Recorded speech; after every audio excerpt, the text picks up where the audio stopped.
이 세상 속에 있는 교회가 어떠한 존재인지, 그리고 이 세속적 가치관, 달리 말해 하나님과 상관없이 살아가는 이 세속적 세상 속에서 하나님을 주인 삼고 또 하나님을 왕으로 모신 이 교회가 어떻게 살아가는지, 그리고 이런 교회가 이 세속적 세상 속에서 어떻게 승리하는지를 이 베드로전서 말씀을 통해 살펴보고 있습니다.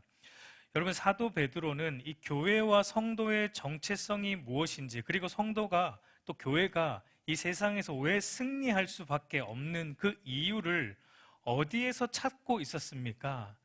바로 삼위 하나님의 구원에서 찾고 있는 것을 우리는 계속 보고 있습니다. 이 교회와 성도는 성부 하나님의 미리 아심을 따라, 그리고 성령이 거룩하게 하심으로 예수님의 순종함과 핏부림을 얻기 위하여, 그러니까 이 한마디로 이건 구원이죠. 구원을 얻기 위해서 세상에서 불러 택하신 존재라는 것을 베드로는 강조하고 있어요. 그리고 하나님은 이 교회와 성도의 구원을 이루시기 위해 어떻게 하신다고 우리가 지난 시간에 보았습니까?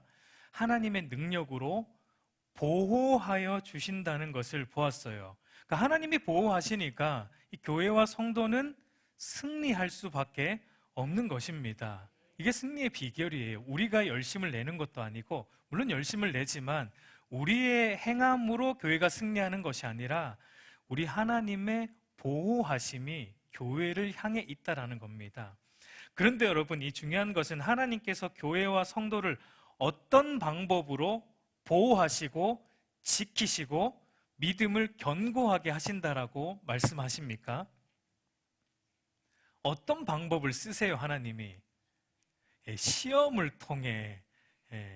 조금 우리는 이걸 좀 피하면 좋겠는데, 하나님은 여러 가지 시험을 통해 우리의 믿음을 연단하심으로 오히려 우리의 구원을 보호하여 주신다라는 것을 베드로가 말하고 있는 것을 보게 됩니다. 여러분, 왜 그렇습니까? 사실 우리는 이 썩지 않고 더럽지 않고 쇠하지 않는 이 유업이 있는 구원을 받았음에도 불구하고 여전히 우리는 사실은 어떤 것에 치우쳐 있습니까? 썩고 더럽고 쇠하는 이 땅의 것들에 우리가 관심을 둘 때가 굉장히 많기 때문이죠. 그래서 우리가 구원받아 거룩한 하나님의 백성으로 살아가지만, 그럼에도 우리 안에 이 죄성이 얼마나 지독한지, 그리고 얼마나 집요한지, 여러분, 우리가 이것을 절대 간과해서는 안 돼요. 우리 안에 있는 이 우리의 죄성이 항상 우리를 어디로 데리고 가냐면 이 땅에 있는 것, 썩어지는 것, 더러운 것, 쇠하여지는 이 땅의 것에 늘 우리의 마음을 빼앗기도록, 우리의 마음이 그곳에 가도록 우리의 죄성이 인도한다는 것입니다. 여러분, 그렇기 때문에 우리에게 뭐가 필요합니까?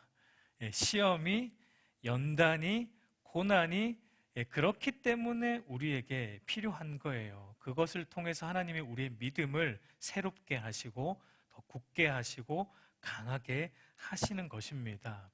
우리가 여러분 시험과 고난을 통과할 때, 그때 여러분 우리가 비로소 정신을 차릴 때가 많아요. 우리는 안 그럴 것 같지만 그렇습니다. 물론 시험과 고난으로 인해 잠시 근심을 하게 돼요. 그러나 하나님께서 우리 안에 그 시험을 통해 믿음이 연단되게 하시고 믿음을 굳건하게 하심으로 잠시의 근심이 어떻게 변하게 하세요? 그 근심을 이길 정도의 기쁨을 우리 안에 주신다. 이것이 여러분 우리가 받은 구원의 신비라고 말할 수 있습니다.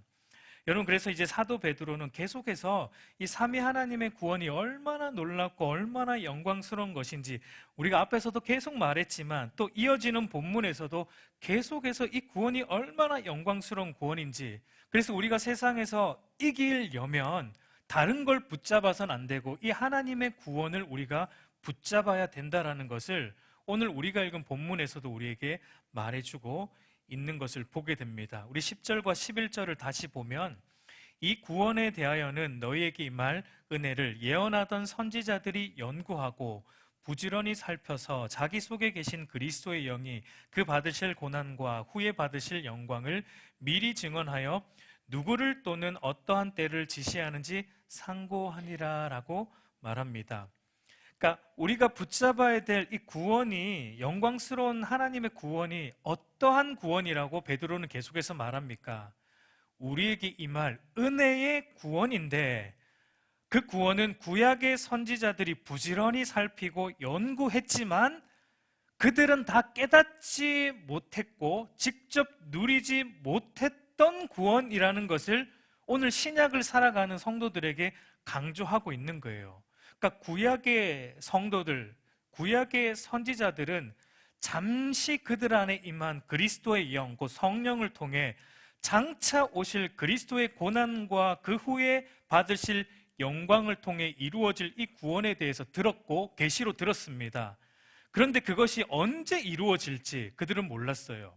그리고 그것이 그리스도의 고난과 영광이 어떤 형태로 오게 될지 그들은 몰랐어요. 어떻게 일어나고 그 이후에 일어날 또 영광은 도대체 어떤 것인지 그들은 알기는 알았는데, 어떻게 알았냐면 그림자처럼 보았고 알았다라는 것입니다.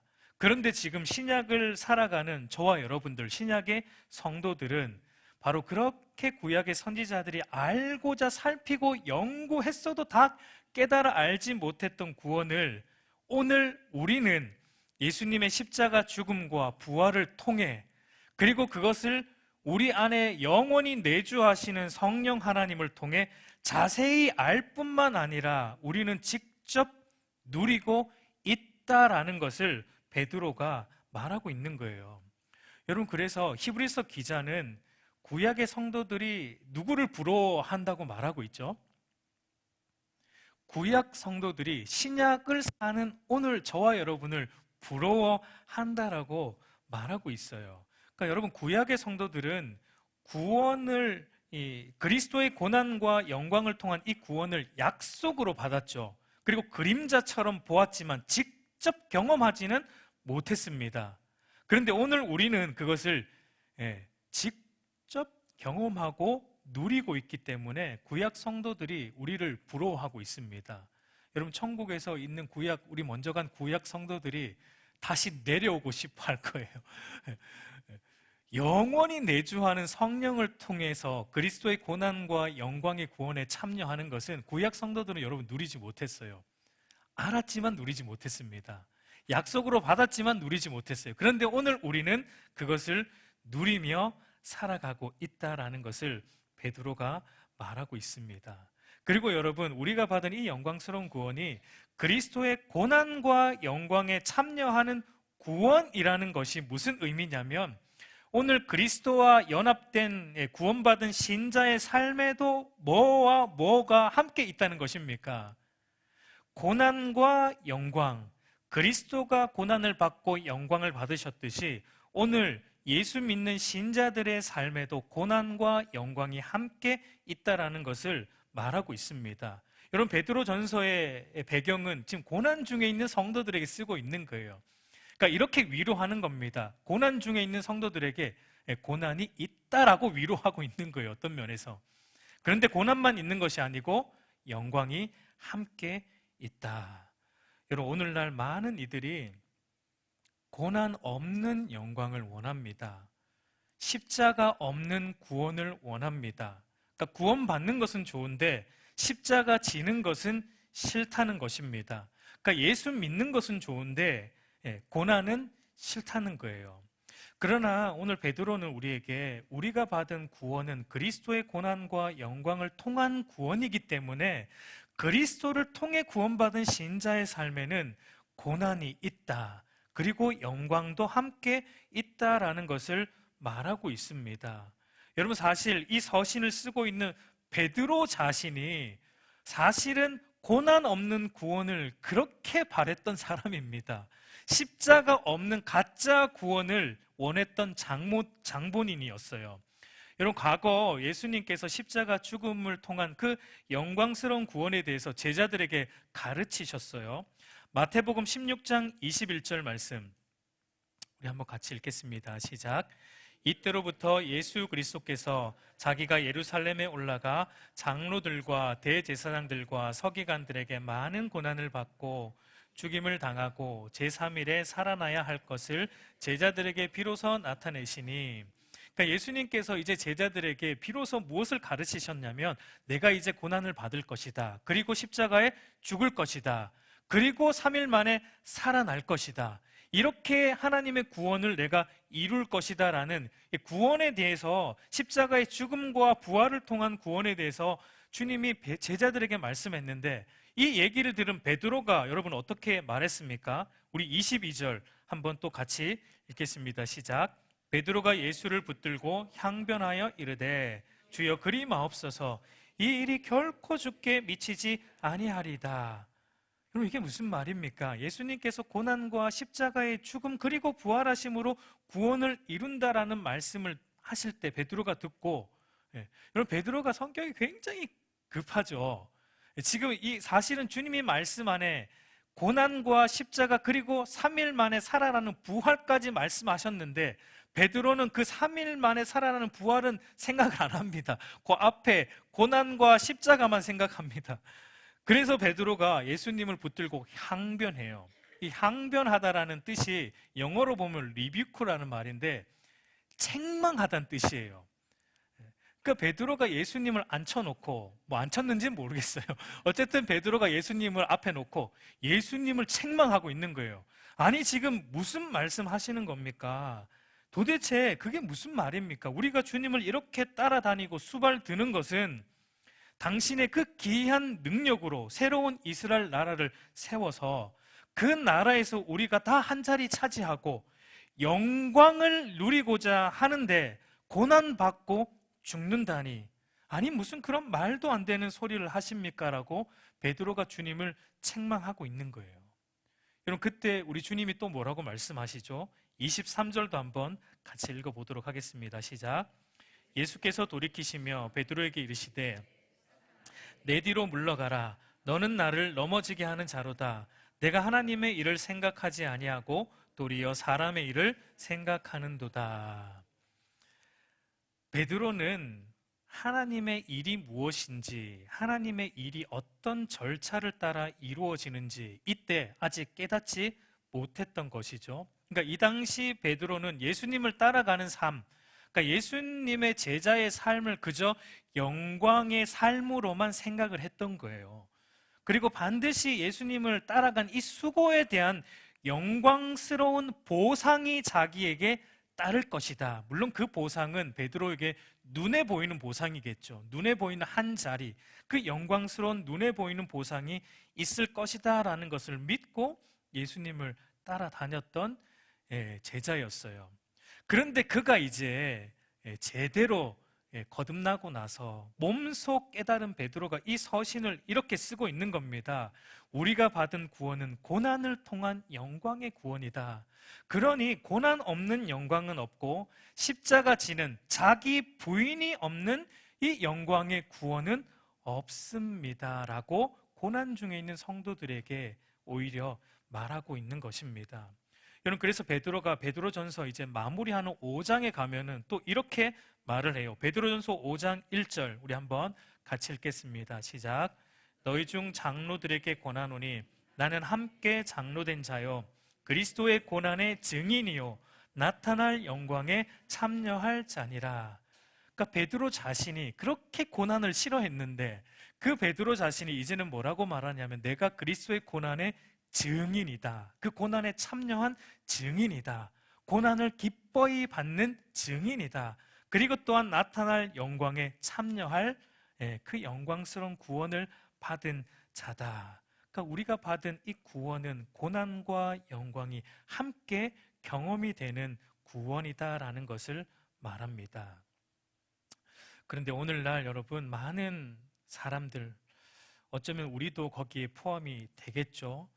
이 베드로처럼 신앙생활, 과거의 베드로처럼 신앙생활 하려고 하는지 모릅니다. 고난이 없는 영광만 가득 찬 기독교, 십자가 없는 보상의 기독교, 그러니까 자기 부인이 없는 편한 기독교 신앙생활을 사실은 어쩌면 우리 마음속에도 그런 편한 기독교를 우리도 원하고 있는 것은 아닌지 모르겠어요. 여러분, 그 조엘 오스틴이라는 사람 아십니까? 들어는 보셨죠? 그분이 쓴 책 중에 제목이 뭐 긍정의 힘이라는 것도 있고, 또 나중에 나온 책 중에 잘 되는 나, 잘 되는 나라는 책. 그런 책들을 왜 사람들이 그렇게 선호하고 좋아합니까? 그 안에 있는 잘못된 복음을 왜 그렇게 좋아합니까? 그러니까 그걸 보면 모든 것의 초점이 내가 잘 되는 거예요. 내가 영광 받는 거예요. 그러니까 그게 좋은 겁니다. 고난은 없어요. 십자가 지는 것은 필요 없어요. 그러니까 예수 믿고 내가 잘 되는 것만 생각하면 되는 겁니다. 여러분, 그러나 성경은 우리에게 그렇게 말하지 않습니다. 누가복음 24장 26절을 보면은 예수님께서 이렇게 말씀하시는데, 그리스도가 이런 고난을 받고 자기의 영광에 들어가야 할 것이 아니냐 하시니. 여러분, 이 말씀은 주님이 부활하신 후에 엠마오로 가던 두 제자에게 나타나셔서 말씀을 풀어주시며 설명해 주신 내용이죠. 그러니까 선지자들이 말한 그 구원의 계시의 핵심이 뭐냐면 그리스도가 고난을 받고 그 이후에 영광에 들어가는 것, 그러니까 십자가 죽음과 그 이후에 있을 부활을 통한 영광으로 들어가는 구원에 대해서 말하고 있습니다. 그러니까 여기에도 일종의 순서는 있어요. 먼저는 무엇입니까? 고난이 먼저예요. 그리고 그 다음이 영광입니다. 그러니까 고난을 통해서만 영광으로 들어가는 겁니다. 그러니까 고난이 없는 영광스러운 기독교 신앙은 없다라는 겁니다. 물론 이 말은 우리가 그리스도인으로 살아가는 이 땅의 삶은 그러면 오로지 고난만 있는가? 그 말은 아니에요. 오로지 이 땅의 삶은 고난만 있고 영광은 장차 들어갈 하나님 나라에서만 있는 것이다 라고 베드로가 말하는 것이 아닙니다. 구원받은 신자의 삶 속에는 고난과 영광이 함께 경험된다라는 것을 말합니다. 고난 중에 영광을 맛보게 되고, 그리고 영광 중에 고난도 맛보게 된다라는 것을 말하고 있어요. 여러분, 왜 그렇습니까? 여러분, 예수 믿는 것 자체가 영광스러운 일이에요. 사망을 이기고 영원히 사는 영생을 얻었기 때문에 이것은 영광스러운 구원이에요. 그런데 예수 믿고 보니까 우리의 삶에 어떤 일이 일어납니까? 자기 십자가를 지고 나를 부인하는 일이 일어나야 되는 것을 보게 되는 거예요. 마태복음 16장 24절 우리 함께 읽어보도록 할게요. 시작. 이에 예수께서 제자들에게 이르시되 누구든지 나를 따라오려거든 자기를 부인하고 자기 십자가 지고 나를 따를 것이니라. 여러분, 주님을 따르는 이 영광스러운 구원으로 초청을 받았는데 그 안에는 무엇이 전제됩니까? 나를 부인하는 일, 나의 십자가를 지는 일. 그런데 이게 쉽지가 않아요. 왜 그렇습니까? 우리 안에 뭐가 여전히 있으니까. 죄성이 여전히 있기 때문에 이 나를 부인하는 일이 쉽지가 않아요. 그러니까 이 나를 부인한다는 것은 우리 육체에 대한 고난을 받는 거예요. 그리고 또한 우리가 이 세상의 가치관에 대해서 날마다 부인해야 됩니다. 우리는 그렇게 살고 싶은데 성경이 그렇게 말 안 하니까 세상의 가치관에 대해서도 날마다 죽어야 되고 부인하니까 세상에 대한 고난도 우리에게 따른다라는 것을 성경이 우리에게 말하고 있습니다. 예수님을 따르는 그리스도의 제자로 살려면 나의 죄에 대해서 그리고 세상의 가치관에 대해서 죽어야 하는 일, 육체의 고난, 세상에 대한 이 고난을 겪어야 한다라는 거예요. 여러분, 예수 믿는 일이 너무 기쁜 일이죠. 너무 기쁘시죠, 여러분? 이 예수 믿었다라는 게 너무 기쁜 거예요. 제가 자주 하는 말이지만 여러분, 예수 믿은 것으로 사실은 우리는 끝났습니다.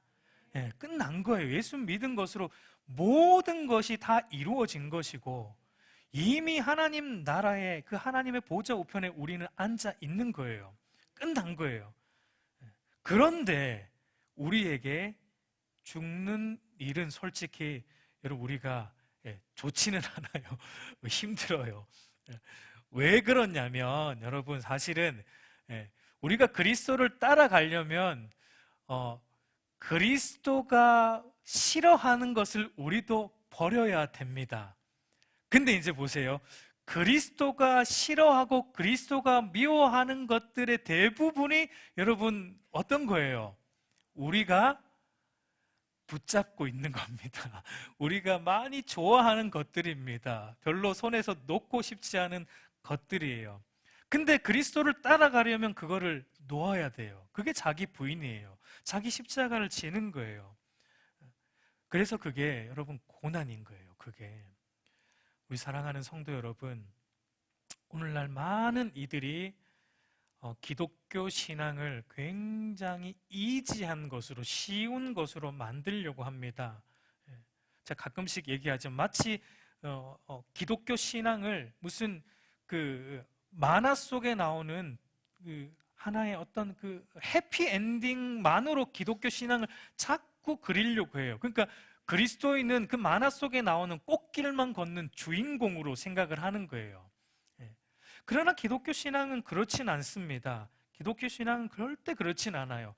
너무 영광스럽지만 그 안에는 자기 십자가를 지지 않고는 갈 수 없는 영광의 길이고, 자기 부인하는 이 고난이 없이는 이 영광스러운 주님을 따라가는 길은 사실은 결코 갈 수 없는 길이다라는 것을 우리 주님은 우리에게, 그리고 베드로 사도도 우리에게 말씀하고 있는 것입니다. 좁은 길이에요. 좁은 길. 넓은 길이 아니고 좁은 길. 많은 사람이 찾지 않는 아주 협착한 길. 좁은 길로 우리는 부르심을 받았다라는 거예요. 여러분, 그러면은 이런 고난과 영광이 있는 이 구원의 길을 어떻게 가야지 우리가 고난 중에서도 낙오하지 않고 갈 수 있을까요? 여러분, 오늘 본문 10절을 보면 선지자들이 하나님으로부터 들은 이 영광스러운 구원의 계시에 대해 어떻게 했다라고 말합니까? 부지런히 연구하고 살폈다라고 말합니다. 여러분, 하나님께서 오랜 세월 속에서 하나님의 그 뜻, 하나님의 계시, 구원의 계시를 다양한 방식으로 드러내셨는데, 그 가운데 하나가 바로 하나님의 택한 선지자들을 통해 하나님의 구원 계시를 드러내셨습니다. 그래서 우리는 흔히 이제 이런 생각을 합니다. 선지자들이 하나님으로부터 말씀을 듣기만 하고 그 들은 것을 그대로 전달만 했다고 우리는 생각을 해요. 그리고 하나님이 받아 적어라 할 때 그 하나님의 구원 계시를 그대로 받아 적기만 했다고 우리는 생각을 하는데, 물론 이제 하나님의 말씀을 가강 없이 전한다는 측면에서 하나님으로부터 들은 것들을 그대로 전한 것은 맞지만, 그러나 여러분, 선지자들이 수동적으로 듣기만 한 것이 아니다라는 것을 우리는 본문을 통해 볼 수 있습니다. 그냥 받아 적기만 한 것이 아니다라는 것을 우리는 본문을 통해 볼 수 있어요. 선지자들이 듣기만 한 것이 아니고 그 들은 말씀에 대해 부지런히 연구하고 부지런히 살폈다라는 것을 말합니다. 여러분, 가만히 있는다고 그러니까 말씀이 저절로 깨달아지는 것이 아니라는 겁니다. 이 고난과 영광의 구원을 우리가 붙잡고 가야 되는데, 그 붙잡고 갈 때 우리에게 필요한 것이 뭐냐면 고난과 영광의 구원에 대해 우리가 연구하고 부지런히 살피는 것이 우리에게도 필요하다라는 것을 말하고 있습니다. 여러분, 베드로는 지금 교회와 성도의 정체성을 흩어진 여행자라고 앞에서 말하고 있었어요. 여러분, 모르는 길을 여행하는 여행자에게 필수품 중에 하나가 무엇입니까?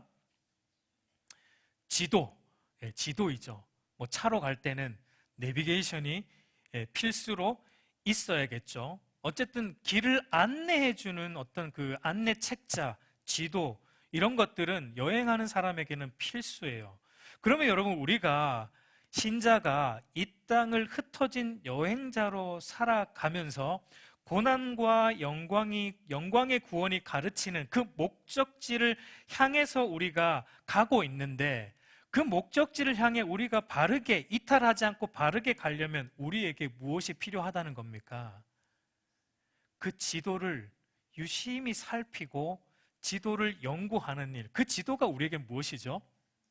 하나님의 계시인, 구원 계시인 성경이죠. 성경, 하나님의 말씀. 그러니까 성경을 연구하고 부지런히 살피는 일이 우리에게 있어야지만 이 구원의 길을 헤매지 않고 고난 중에서 영광을 맛보게 된다라는 것을 말하고 있는 거예요. 여러분, 우리가 운전하다가 보면은 한눈 팔다가 가끔씩 다른 길로 셀 때가 있어요. 그죠? 그때 근데 여러분, 우리는 내비가 있으니까 그 딴 길로 세면은 또 그 내비게이션이 또 새로운 길을 잡아줍니다. 그래서 또 우리가 그걸 보고 또 길을 찾아가듯이 우리 신자의 구원의 여정에 있어서 성경이 그와 같은 역할을 하는 거예요. 여러분, 우리 또 신앙생활 하다가 샛길로 자주 빠집니다. 우리가 왜 그렇습니까? 한눈을 잘 파니까 우리가 앞서 가시는 우리 주님만 봐야 되는데 우리가 주님만 보지 않아요. 자꾸 주변 것들에 우리가 관심이 많습니다. 그러다 보니까 우리도 샛길로 빠집니다. 여러분, 신앙생활 할 때 제일 어려운 게 무엇일까요? 신앙생활 할 때 제일 어려운 게 무엇일까요? 주님 한 분만 보는 게 어려워요. 자꾸 주변이 보이니까, 사람이 보이고 세상이 보이고, 우리는 우리 주님 한 분만 보고 가야 되는데 우리는 자꾸 주변 것들을 보기 때문에 우리가 반드시 그럴 때는 길을 잃게 되는 겁니다. 그때 우리가 어떻게 해야 되냐면 바른 길로 인도해 줄 주님을 다시 봐야 되고 주님의 말씀을 연구하고 부지런히 살펴야 한다라는 겁니다. 여러분, 베레아 성도들이 그랬어요. 사도행전 17장 11절 말씀 우리 한번 같이 읽겠습니다. 시작. 베레아에 있는 사람들은 데살로니가에 있는 사람들보다 더 너그러워서 간절한 마음으로 말씀을 받고 이것이 그러한가 하여 날마다 성경을 상고함으로. 여러분, 베레아 성도들이 어떻게 했습니까? 바울이 전한 복음을 듣고 뭐 바울이 전했으니까 맞겠지, 바울인데, 이러지 않았어요. 바울이 전한 복음이 정말 성경적으로 바른지 아닌지를 날마다 연구하고 부지런히 살폈다라는 것을 보게 됩니다. 여러분, 우리가 다 베레아 성도들처럼 되기를 소망합니다. 여러분, 목사가 하는 말이게 무조건 다 믿으면 안 됩니다. 물론 일부러 트집 잡으라는 말은 더더욱 아닙니다. 그러나 목사님이 오늘 하신 말씀이 정말 성경적으로 바른지 우리가 분별할 수 있는 정도의 그 정도의 성경의 실력을 우리는 갖추어야 돼요. 연구하고 살펴야 돼요. 그래야지 우리가 이 구원의 여정을 항해함에 있어서 여러분, 우리가 길을 잃지 않을 수 있다라는 것을 말하고 있는 거예요. 근데 여러분, 안타깝게도 오늘날 교회는, 오늘날 많은 성도들은 이 하나님 나라의 지도인 이 성경을 깊이 보는 일을 하지 않습니다. 말씀을 깊이 읽고 상고하고 연구하고 배우는 일에 조금 등한시하는 것 같아요. 배워도 뭐만 배웁니까? 내가 배우고 싶은 것만, 우리 장로님 말씀하셨듯이 필요한 것만 취사 선택해서 배우려고 합니다. 여러분, 그렇게 되어서는 안 됩니다. 여러분, 사실은 우리가 성경을 취사 선택하여서 어떤 것은 내가 보고 어떤 것은 내가 보지 않을 권리가 우리에게는 사실은 없습니다. 왜냐하면 모든 성경은 왕이신 하나님의 감동으로 된 하나님의 말씀이기 때문이에요. 왕의 말씀을 내가 어떤 것은 취사 선택해서 듣고 내가 듣기 싫은 것은 안 듣는다? 여러분, 그건 말이 안 되는 거죠. 하나님으로부터 특별한 계시를 받았던 여러분 선지자들, 여러분, 그들도 계시로 받은 것에서 만족하지 않았어요.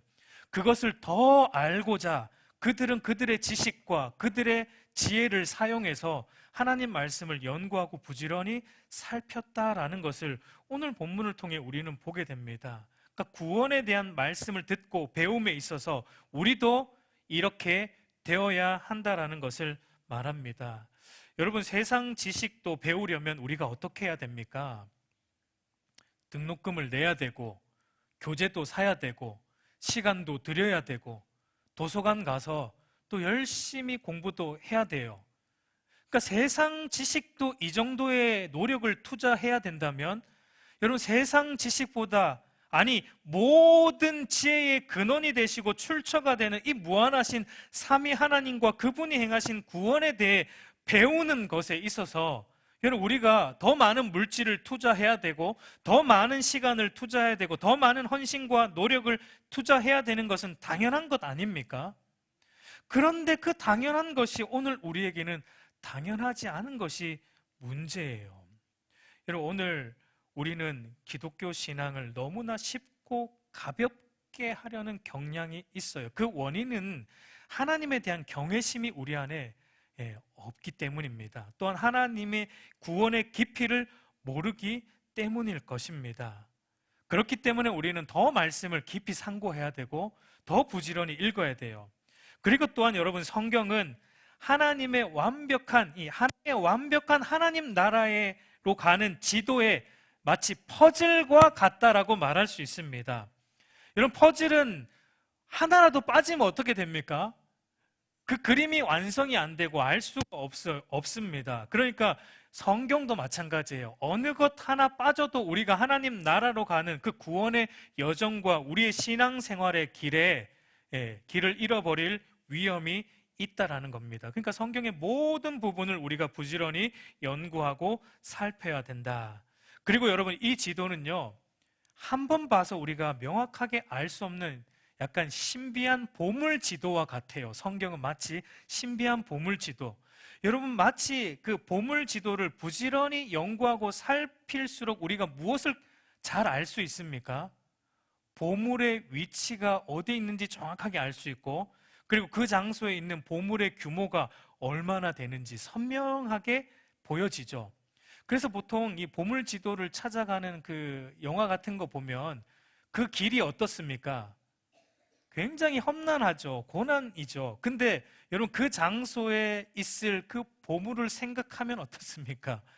그 길이 험난하지만 굉장히 익사이링, 즐겁고 흥미진진하고 그 여정이 굉장히 즐겁게 갈 수 있는 거예요.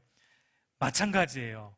여러분, 우리가 교회와 성도가 이 세속적인 세상 속에서 흩어진 여행자로 산다라는 것은 험난한 여정이고 고난의 여정인데, 마치 이스라엘 백성들이 출애굽하여서 가나안에 들어가기까지의 그 험난했던 40년 광야의 여정처럼 오늘 하나님으로부터 부름을 받아 우리도 출세상하여서 썩지 않고 더럽지 않고 쇠하지 않는 이 유업이 있는 그 나라 가기까지, 여러분, 오늘 우리가 살아가는 삶은 고난과 아픔과 눈물이 있는 험난한 여정입니다. 그런데 이 보물 지도인 성경을 연구하고 부지런히 살피면 살필수록 우리가 가야 할 그 나라가 얼마나 영광스러운지, 그 나라에 있는 썩지 않는 보물, 쇠하지 않는 보물이 얼마나 영광스러운 것인지, 그것을 더 깊이 깨달아 알아지기 때문에 여러분, 이 고난과 같은 이 험난한 여정이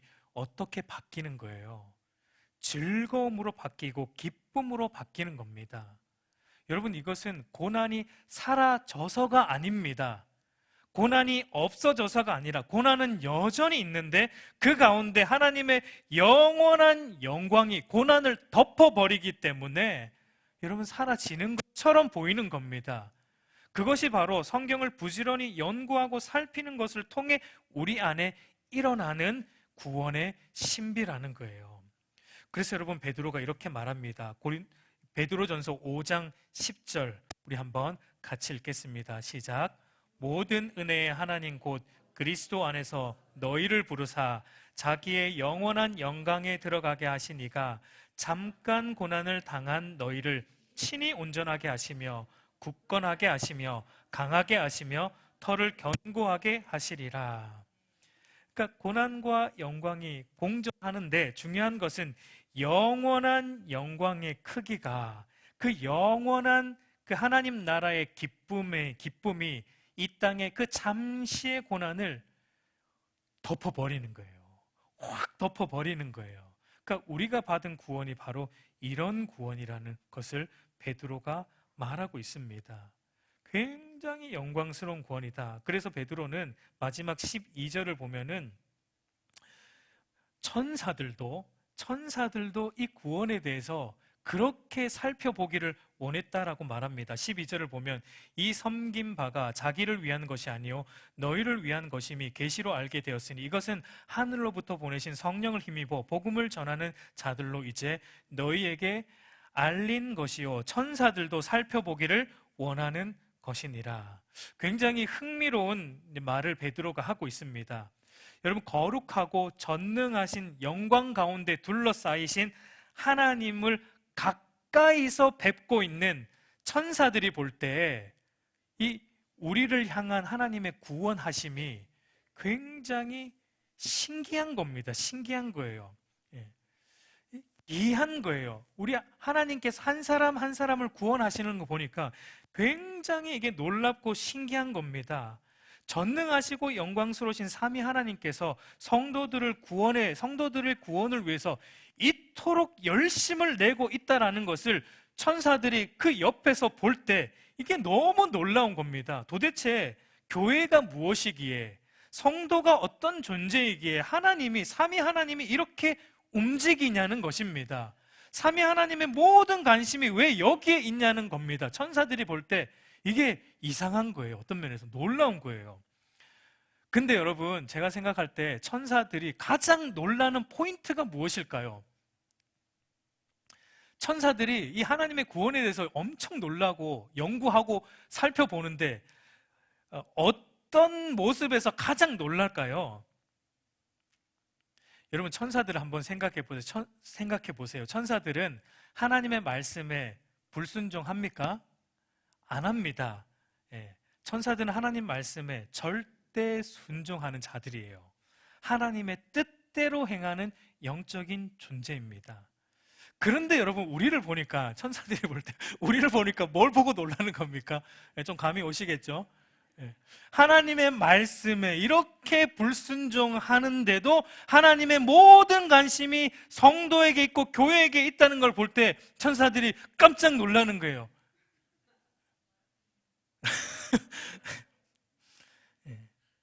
어떻게 하나님이 이렇게 영광스러운 구원으로 구원해낸 성도들인데 그 구원을 받았는데 또다시 애굽으로 돌아가려는 이스라엘 백성들처럼 또다시 썩는 것, 더러운 것, 이 쇠하는 이 땅의 것에 또 마음을 빼앗기며 살아가는 저 성도들을 볼 때 천사들이 놀라는 겁니다. 왜 이런 자들을 하나님이 이렇게 열심을 내서 구원하시는가?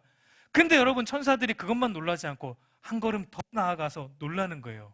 천사들이 계속 보니까 도저히 변할 것 같지 않은 저 사람이 하나님의 간섭하심으로 변하는 거예요.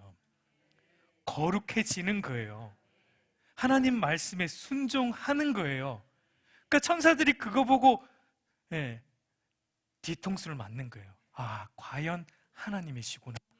과연 하나님이 하시는 이 구원이구나.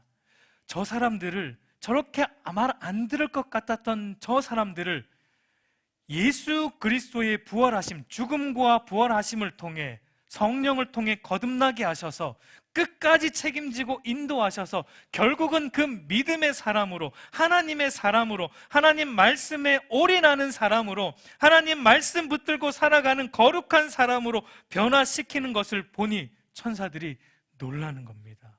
그래서 살피고자 하는 것입니다. 우리 사랑하는 성도 여러분, 이제 말씀을 맺겠습니다.